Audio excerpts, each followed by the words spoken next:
မင်္ဂလာပါခင်ဗျာဒီဗီဒီယိုလေးကတော့ကျွန်တော်လုပ်ပေးရမှာစပိန်စီးပြီးတော့တွားခဲ့တဲ့နေ့ချင်းမြတ်ခေးတို့လေးပဲဖြစ်ပါတယ်ကျွန်တော်တွားခဲ့တဲ့နေရာကတော့ပဲခူးတိုင်းဒေသကြီးအင်းဘော်မြို့နယ်မှာတည်ရှိတဲ့ကြိုက်တီသမထိုင်စေဆောင်မကြီးစီကိုပဲဖြစ်ပါတယ်လမ်းတစ်လျှောက်ရန်လာတဲ့မြင်ကွင်းလေးတွေကိုကျွန်တော်ရိုက်ပြပေးရပါတယ်ခီးသွွားလမ်းညွှန်လေးလည်းပါတာမို့အဆုံးထိကြည့်ပေးကြပါအောင်နော်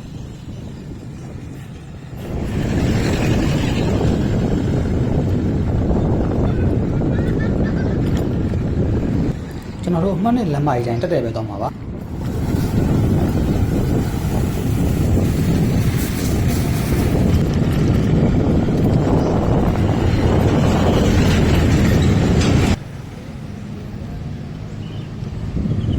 ျွန်တော်တို့အမှတ်နဲ့လမ်းမကြီးတိုင်းတက်တဲ့နေတာအခုဆိုဇေယျဝင်းလမ်းဆောင်ရောက်ပါပြီကျွန်တော်တို့ကအင်းဘော်မြို့နယ်ကိုတတ်မှတ်ဖြစ်တဲ့အတွက်ညာဘက်ကိုချုံးပါပါ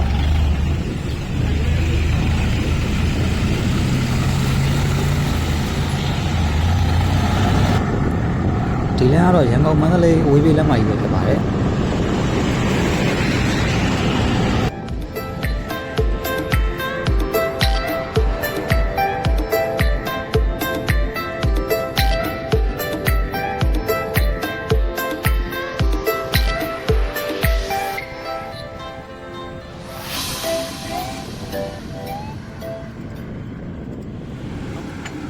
အင်းဘော်မြို့နယ်ကိုရောက်ရှိပါပြီ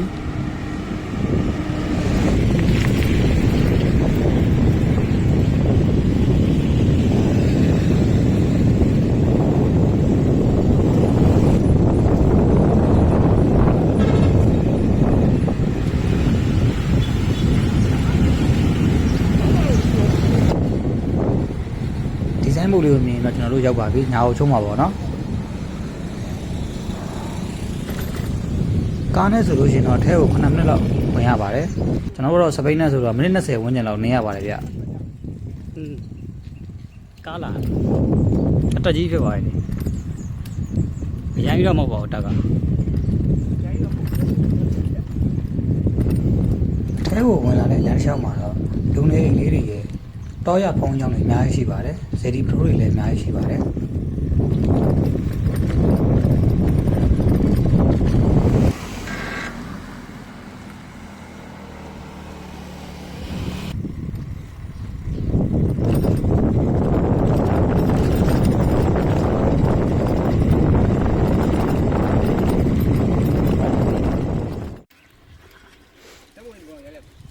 ကြိုက်လေ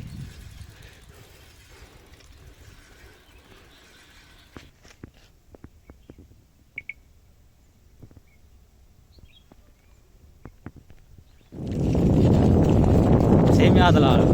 မများဘူးလား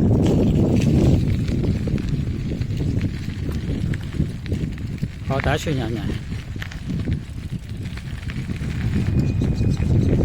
ဘိတ်ပေါက်သွားတာ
အဆုံးထိကြည့်ရှုပေးလို့ကျေးဇူးအများကြီးတင်ပါတယ်ခင်ဗျာနောက်ဗီဒီယိုတွေမှာပြန်တွေ့ကြမယ်နော်